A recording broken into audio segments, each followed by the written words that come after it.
culamadii hore Soomaaliyeed wax ka maqlay miyaa leedahay goorma maqasheen isagoo banaay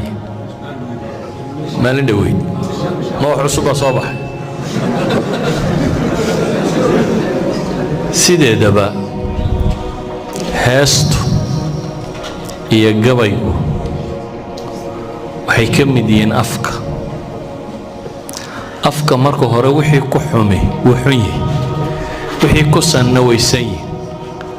haddii eray hees ama gabay la yidhaahdo la isugu kaa duuduubo heesta qaar bannaan baa jira laakiin waa tee gela soo looma heesi jirin inaad gelaaga ku carraabisaa hees ma bannaantay mise ma bannaana waa bannaantay cahdigii nebiga xidaaga waa la samayn jiray rifqan bilqawaariir buu nebigu lahaa saxaabigii awrta hogaaminayay dumarku fuushan yihiin dabeetana geelu marka la carraabinayo heesa gaaro haddaad ugu luqayso uu toobiyaha qabsadaa jira dabeetana ninkan saxaabigii intuu nebigu calayhi salaatu wasalaam awr u dhiibay dumar ay saaran yihiin ayuu nin aad u cod fiican buu hayo hees ugu luqeeyey dabeetana geeli baa tooreeyey si fiican isu dabagalay awrtii baa dheeraysay markaasuu nebigu ku yidhi rifqan bilqawaariir war dumarka dhowr buu nebigu leeyahy yacni ka kala daawa sidan aad u wado hadday heestu tahay tii xoolaa lagu waraabsan jiray ee marka la waraabinayo loogu heesayo waa bannaantay hadday tahay tii maqasha lagu kaxayn jiray waa bannaantay hadday tahay tii caanaa lagu lulan jiray waa bannaantay hadday tahay tii ilmaha yar loogu heesi jiray waa bannaantay idan heestu markaynu af soomaaliga nidhaahno hees ama gabay ama maanso ama wuxuu ka hadlaya ku xidhantay hadday waxun ka warramaysa ka war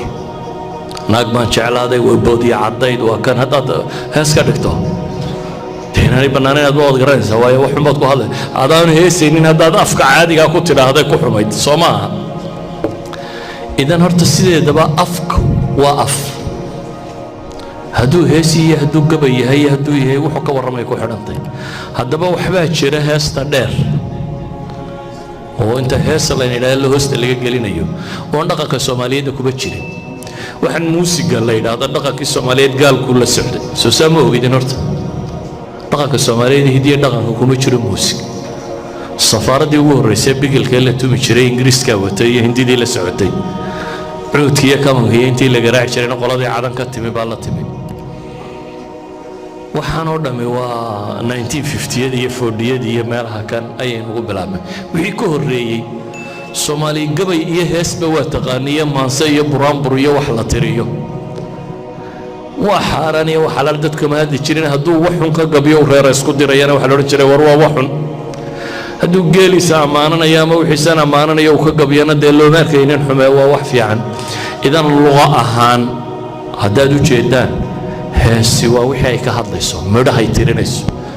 yuu idinku qaldi intuu midho fiican tiriyo inuu yidhaha halkaasay odhanayaan waa xaaraan dee waa midho caadiye waxaynu isku haynaa ka hadlaynaa kaa maaha waa qumqumta dambe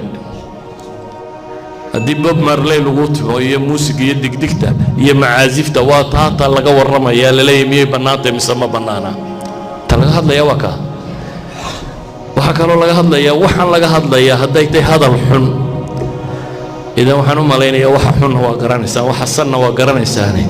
waxba wadaad baa yidhaha ku marmarsoonina wallahu aclam